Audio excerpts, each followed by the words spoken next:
juga melayani di luar anggota yang menghendaki untuk dilayani.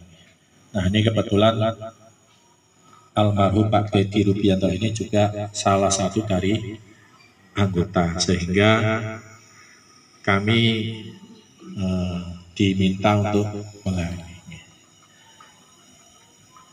Terkait dengan pelayanan PPM ini, bagi yang anggota otomatis menjadi kewajiban kami untuk melaksanakan, karena itu beliau yang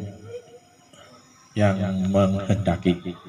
Namun bagi yang di luar anggota ini memang perlu ada kesepakatan dari keluarga, karena terus terang kami melayani yang di luar anggota itu sesuai dengan permohonan dari masyarakat. Jadi nuwun sewu, jangan sampai disalahpahami, PPM istilahnya merebut lahan, boten nggih. Itu pun harus kesepakatan keluarga besar. Jadi ketika salah satu atau salah dua dari anggota keluarga yang tertimpa musibah menghendaki kami dari PPM untuk melayani, ini kami tidak segera memutuskan, karena kami sudah punya pengalaman ketika ada anggota yang meminta kami untuk melakukan pelayanan pulasara, tapi ada anggota lain yang juga sudah meminta nuwun sewu dari Pak Lebih misalnya, sehingga kesannya jadi rebutan. Makanya kami sangat berhati-hati sekali ketika ada yang dari luar anggota menghendaki itu. Biasanya kami siapkan semacam pernyataan, Mas Heri, pernyataan dari keluarga besar yang menghendaki untuk dilayani oleh PPM Paguyuban Pulasara Muhammadiyah. Kami sampaikan juga bahwa PPM ini terdiri dari beberapa divisi. Ada kesekretariatan yang terdiri dari pengurus inti, yaitu ketua, bendahara, dan sekretaris. Ada dibantu oleh divisi-divisi.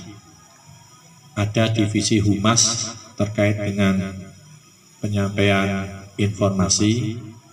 Ada divisi sarpras terkait dengan uborampe pulasara. Ada divisi pulasara terkait dengan pemandian jenazah. Petugasnya banyak nih, divisinya sendiri. Ada divisi yang memimpin sholat jenazah. Ada divisi atau petugas yang memimpin pengantar ketika mau menghantarkan jenazah dari rumah ke pemakaman, kemudian pengantar yang di pemakaman.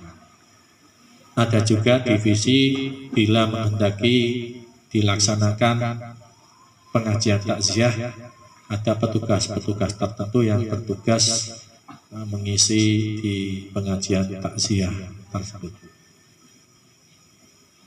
Sehingga kami bertugas secara teratur, secara tertib, dan dibagi merata beberapa petugas. Demikian sekilas terkait dengan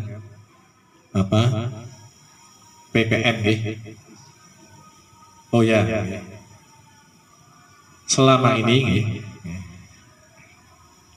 pelayanan ini sifatnya gratis, tidak dibungut biaya apapun.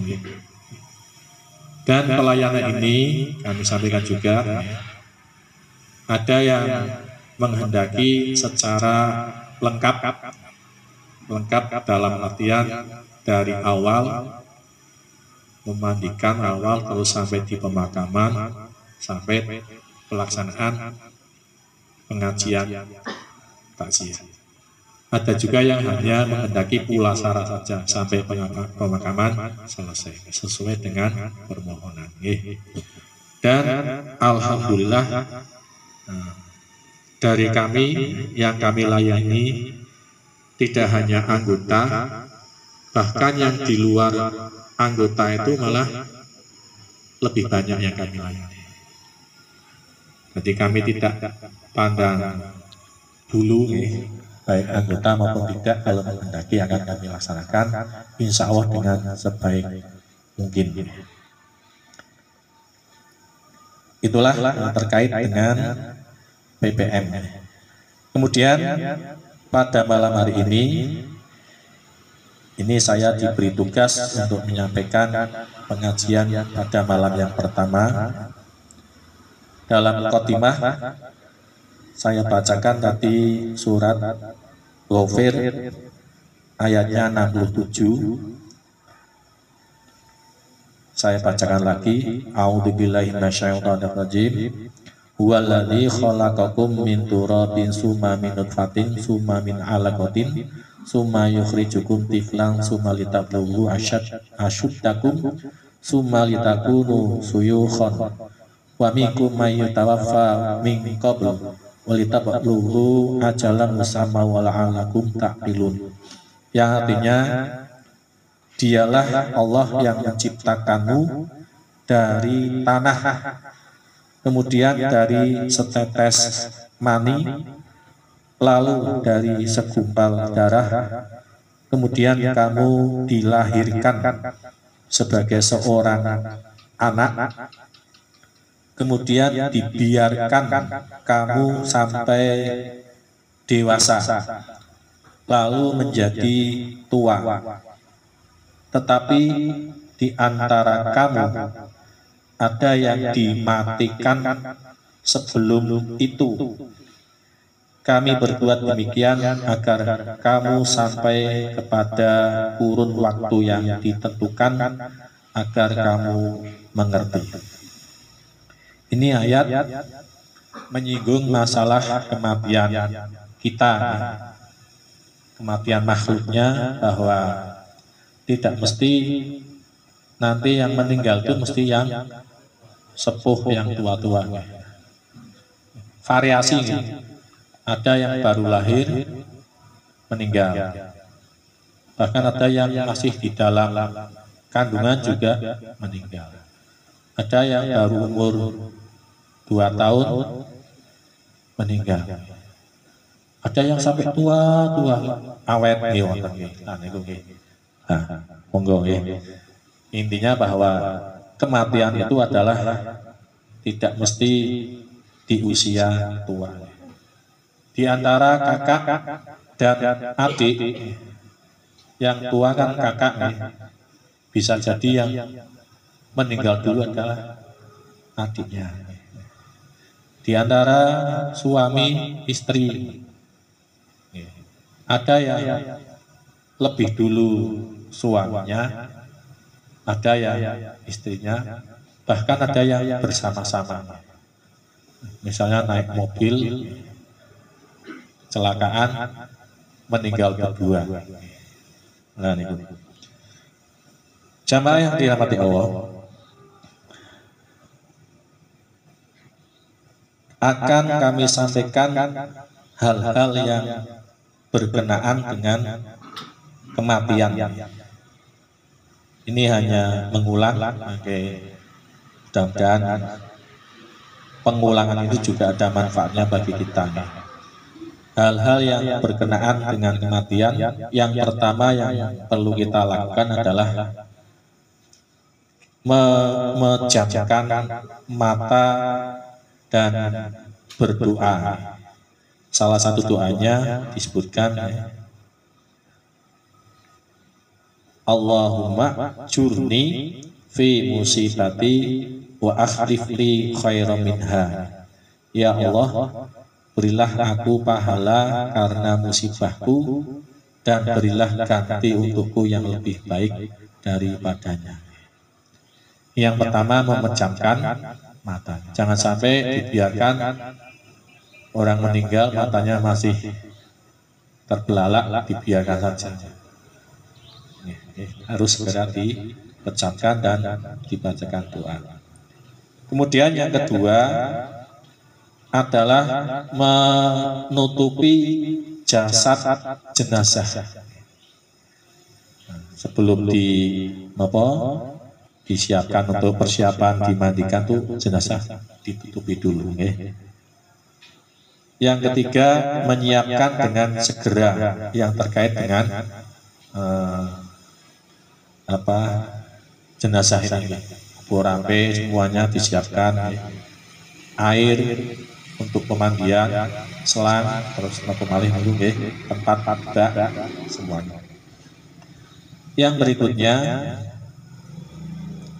segera memberitahukan kematian kepada kerabat, tetangga dan sebagainya yang perlu diberitahu.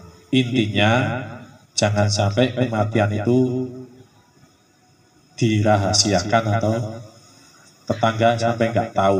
Kebangetan ya. Sa RT orang yang ngerti misalnya. Harus diberitahu. Terutama kerabat. Jangan sampai ketika saudaranya yang dari Sumatera mungkin pulang ke Batam, kaget ngerti-ngerti sudah meninggal. Alasannya mau diberitahu enggak? Bingung dan sebagainya. Tidak diberitahu malah jengkel Nah. Kemudian kita juga disunahkan untuk mengucapkan istirja. Panjenengan sampun pirsa sedaya nggih ucapane napa?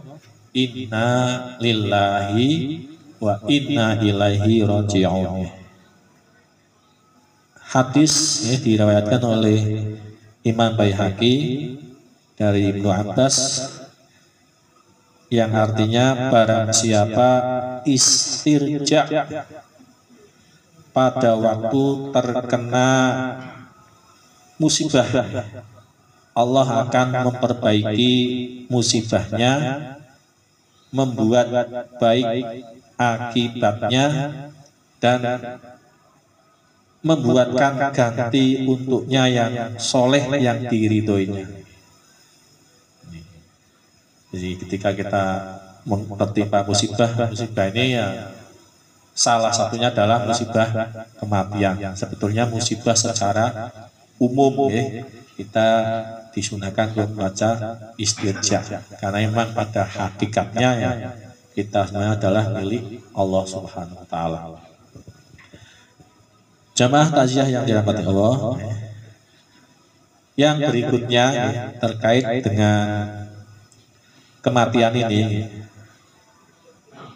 menghindari hal-hal dan adat kebiasaan yang tidak ada tuntunannya dalam Islam, dalam ajaran Islam. Beberapa hal yang perlu kita hindari yang tidak ada tuntunannya. Yang pertama adalah melakukan niyahah. Niyahah niku napa? Niyahah niku meratapi kematian secara berlebihan. Kalau begitu kita nggak boleh sedih. Sedih itu wajar dan boleh. Yang tidak boleh itu adalah meratapi. Meratapi itu seolah-olah ora lilo, gelo ketika musibah itu ada. Yang perlu kita renungi adalah apapun itu pasti pilihan Allah yang terbaik. Termasuk salah satunya adalah musibah kematian. Kalau menurut kita kan mungkin sesuatu yang kurang baik ya, tapi bagi Allah itu terbaik. Insya Allah kalau kita meyakini bahwa itu pilihan terbaik bagi Allah, kita akan terhindar dari meratapi. Meratapi kuwi gelo sing gelone nemen. Nek sedih ki ya wajar ya. Mosok keluargane meninggal kok gujang-guju nangis ya ora gujang-guju. Ceritane karo Bangga. Kan adikku mati karo guyu. Mboten pas. Termasuk salah satu perbuatan meratapi ini adalah ketika ada penyebab kematian yang itu dijadikan alasan atau sesuatu sing marai gelo. Cara kambing hitam ya. Contohnya apa ya? Kayak cerita anu nggih, cerita contoh nggih. Ketika ada saudara kita yang mau pergi dipenging aja lunga dalan Citame misalnya ngoten nggih. Tapi terus dia jadi tetap pergi, kemudian di jalan tertimpa kecelakaan. Terus dia batin. Jare nek ora lunga kuwi ya ora tertimpa kecelakaan, orang mati, orang meninggal. Seandainya itu dalam acara kita itu sebetulnya tidak boleh. Jangan seandainya orang, padahal memang itu sudah takdirnya. Hanya memang kematian itu bisa lewat cara apapun. Salah satunya lewat kecelakaan, lewat sakit dan lewat sebagainya. Memang itu sudah ditakdirkan oleh Allah Subhanahu wa taala. Niku nggih niyahah nggih. Di beberapa daerah justru ada adat istiadat yang melestarikan ini. Niyahah ini. Kita mungkin pernah melihat di televisi ketika ada saudaranya, anggota saudara yang meninggal, ada yang sampai apa ya? Setiap anggota keluarga yang datang di situ, family dari turun simbah-simbahnya, kakeknya, saudaranya, nek orang nangisnya malah di istilah apa ya, dicing. Pokoknya nek teko mrono kudu nangis. Ada daerah yang seperti itu, harus menangis, berteriak-teriak histeris itu. Kemudian yang kedua, ini yang tidak ada tuntunannya, tidak dianjurkan adalah kumpul-kumpul makan dan minum. Ini, namun saya tidak harus ada, tidak ada tuntunannya. Jadi karena susah kok, terus mikir apa, nyuki banget pikiran. Harusnya dari kita yang membantu. Yang berikutnya adalah ihdad. Ihdad niku napa? Ihdad niku memakai pakaian tertentu dalam rangka berkabung. Nek di negara barat niku biasanya nganggirin apa? Ireng-ireng nggih. Nah, tapi jenengan sing misalnya ngagem pas ireng-ireng tidak diniatkan untuk itu, ya orang-orang masalah. Tapi kalau diniatkan, ini karena berkabung harus pakai hitam-hitam, nah itu baru yang nggak boleh. Nah, sekedar memakai tidak ada niat apapun, insya Allah itu nggak masalah. Wonten sing ngagem ireng-ireng. Yang penting buat nanti niati ihdad ya.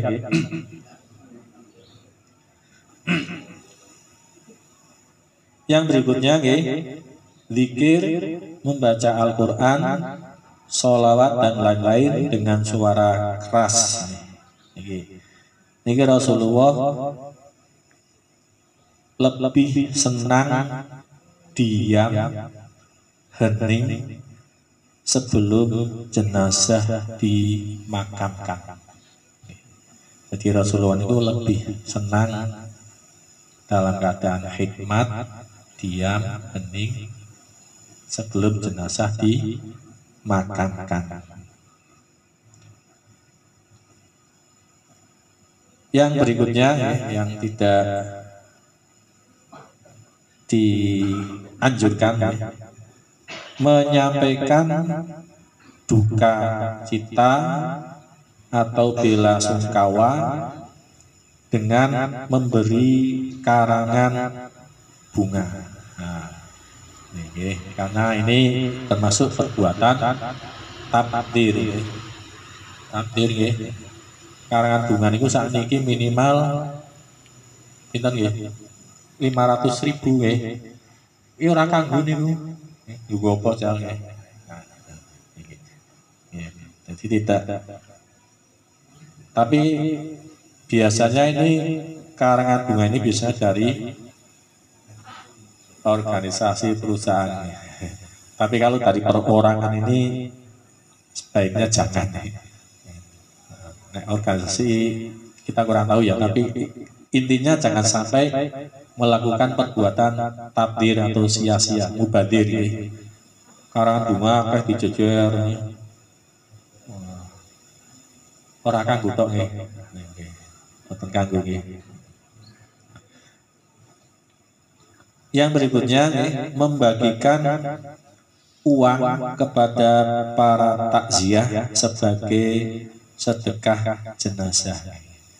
Ini tidak ada tuntunannya nggih. Kalau sedekah itu ya buat fakir miskin yang pas.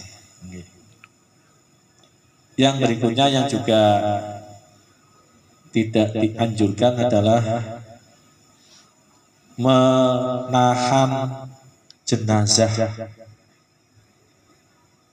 hanya karena ada upacara-upacara tertentu atau hal yang lain. Jadi jenazah itu tidak segera dimakamkan tapi ditahan. Bisa jadi karena ya ada acara-acara panjang ya. Beberapa waktu yang lalu itu yang meninggal siapa? Paus. Nah, sampai 7 hari dulu. Bahkan ketika mungkin ya salah satu keluarganya ada yang jauh, hanya karena harus menunggu sampai di tempat ya, jenazahnya tidak dimakamkan ya. Saya pernah ngalami ini, siap diberangkatkan jenazahnya, ngentosi putrane masih dalam perjalanan macet. Ribut nggih. Padahal sing tak ziawe nuwun sewu nggih. Kepentingannya kan banyak, ngono sing Pak. Nopo ngenteni putrane yang belum jelas karena macet. Harusnya kalau misalnya anak itu anak yang berbakti, sekarang kan lewatnya kan PA kan, Bun, bapak atau ibu disarek kiriin, nanti saya tetap nah ini barunya gitu. Ojo terus, musik yang burung, uruh wajahnya misalnya, terus ditahan. Ibu Selanjutnya yang menjadi kewajiban kita adalah mengantarkan jenazah. Ini wajibnya wajib kifayah yang tentunya setelah terlebih dahulu dimandikan, dikafani, disolatkan, kemudian dihantarkan untuk dikuburkan. Bagi orang yang menyaksikan dan menyolati jenazah disebutkan pahalanya 1 kirot. 1 kirot itu ya bukit yang besar. Bagi yang menyaksikan, menyolati, menghantarkan sampai di makam kuburan, pahalanya 2 kirot. Kadang kita masih ada sebagian dari saudara kita yang hanya menyaksikan tapi tidak ikut mensolati. Ini mana-mana monggo diusahakan untuk bisa mensolati. Kemudian ada lagi menghantarkan sampai ke makom. Sekarang ini kan yang namanya jalan itu kan banyak jalan gang-gang. Yang namanya mengiringi jenazah itu ya, ini kalau menurut pemikiran saya ya, jenazah di depan, kita di sampingnya atau di belakangnya mengikuti jenazah, mengikuti jalannya jenazah. Namun kadang nuwun sewu ngeten sing nyegap, karena kalau jenazah lewat jalan kayak sempit, lewati jalan sing agak muter, pelayat itu nyegat. Nah, niku pripun nggih? Niku termasuk mengiringi jenazah apa boten niku? Cegat tok criat wis. Jenazah itu tekan kuburan saya.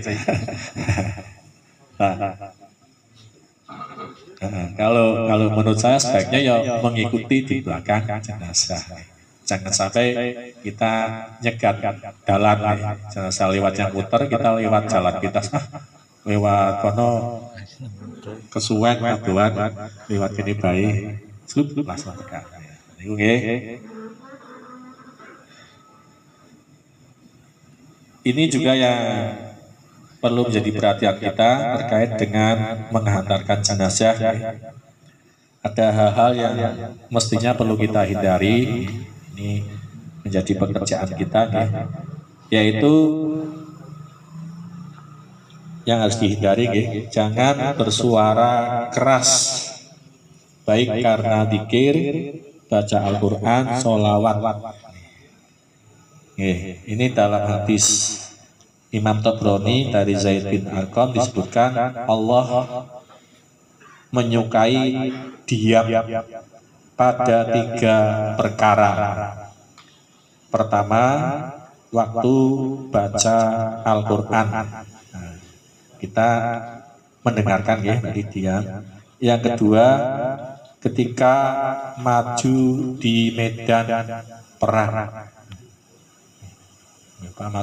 Makanya kan di film itu kan pakainya kode gitu.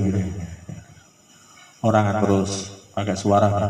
Ini musuhnya ning kono, tembak saya. Yang pertama waktu baca Al-Quran, yang kedua maju di medan perang, dan yang ketiga ketika menghantar jenazah. Itu dianjurkan untuk diam. Ini yang masih sebagian di antara kita masih belum bisa. Kadang malah dongeng kalau gitu karo melaku karo ngantarke jenazah. Yang baik adalah berjalan sambil diam. Yang berikutnya ketika menghantarkan jenazah, jangan mengiringi dengan tabuhan atau musik apapun. Di beberapa daerah terkait adat ketika miring jenazah itu malah ada yang jenazahnya itu kayak digoyang-goyang terus ada diiringi tabuhan. Dalam ajaran Islam itu tidak dianjurkan. Rasulullah melarang kita mengantar jenazah disertai suara-suara keras.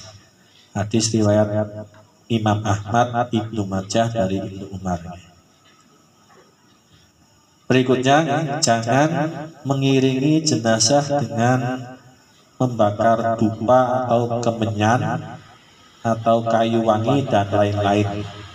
Ini disebutkan merupakan adat jahiliyah. Kemudian jamaah takziah yang dirahmati Allah, terkait dengan ketika jenazah dimasukkan, itu biasanya kan ada yang diadani, adzan. Ini sebetulnya terkait dengan adzan ketika jenazah dimasukkan ke liang lahat itu tidak ada tuntunannya, baik dari Rasulullah maupun dari sahabatnya. Adzan itu ya panggilan sholat. Berikutnya yang perlu kita hindari, jangan meninggikan kuburan. Tetapi pengembalian tanah galian boleh asal kurang dari sejengkal. Sejengkal itu sakilak ya. Pokoknya orang dulu-dulu. Jadi tanahnya tidak boleh tinggi banget, boleh asal sejengkal. Boleh diberikan nisan. Nisan itu apa? Dengar ya. Di sini disebutkan tidak perlu ditulis. Padahal sing arep tengere jane tetengker ben ngerti ya. Tapi kalau kita lihat makom di Makla sama di Baki di Arab Saudi itu patu-patu tok nih. Tidak ada tulisan apapun. Patu-patunya.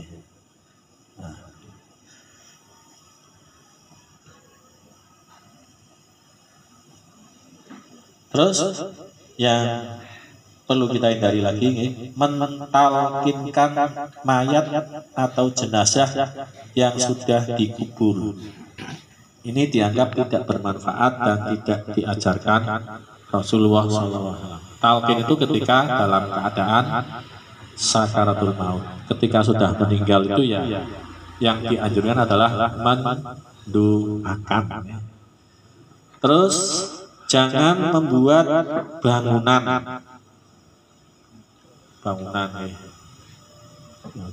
ya ana sing dikijing, ana sing gawe ruangan khusus niku. Ini dikhawatirkan nanti akan dikultuskan untuk cara wong biyen ngalap berkah napa. Generasi pertama mungkin enggak begitu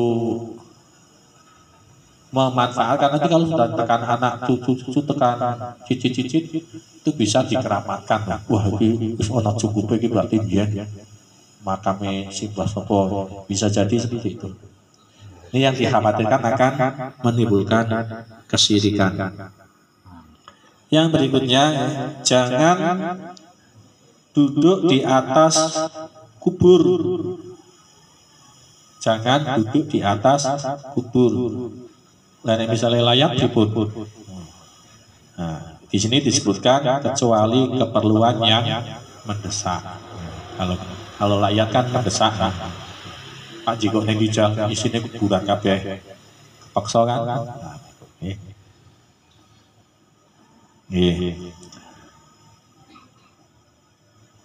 Kemudian di sini juga disebutkan jangan meletakkan bunga dan semacamnya. Tidak perlu tidak harus. Nah, ini saya kata sih kembang-kembang ya. Ya niku tidak harus nih, tapi kan jadi adat ini mangangel ya. Kalau sudah jadi adat susah ya. Itulah beberapa hal yang terkait dengan menghantarkan jenazah. Kemudian yang berikutnya yang perlu kita segera dikerjakan adalah segera menyelesaikan hutang-hutang kami. Biasanya ketika ada pengantar dari wakil Sohibul Musibah itu pasti disampaikan terkait dengan hutang. Ini harus segera diselesaikan. Kalau memang hutangnya sedikit diikhlaskan ya dilihat. Kalau memang perlu harus diselesaikan, harus dilunasi, memang harus dilunasi. Dan yang terakhir adalah segera diadakan pembagian waris. Kadang nek wong Jawa ke pekewo wong sing nembe wis mikir kuwi. Kenapa kok agama Islam menganjurkan harus segera diadakan pembagian waris. Soalnya kalau sudah terlanjur tertunda-tunda, bahkan sampai ke anak cucu itu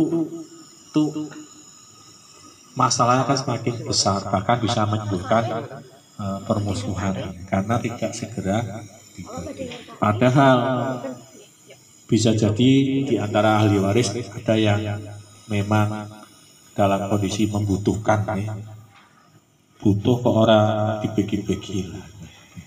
Nah, jamaah takziah yang dirahmati Allah, itulah beberapa hal yang bisa kami sampaikan. Mudah-mudahan ada manfaatnya. Hal-hal yang kurang pas itu dari saya pribadi, hal-hal yang benar itu dari Allah Subhanahu wa Ta'ala. Atas segala kekurangannya saya mohon maaf. Saya akhiri, nasru minallah wa fathul qarib. Wassalamualaikum warahmatullahi wabarakatuh.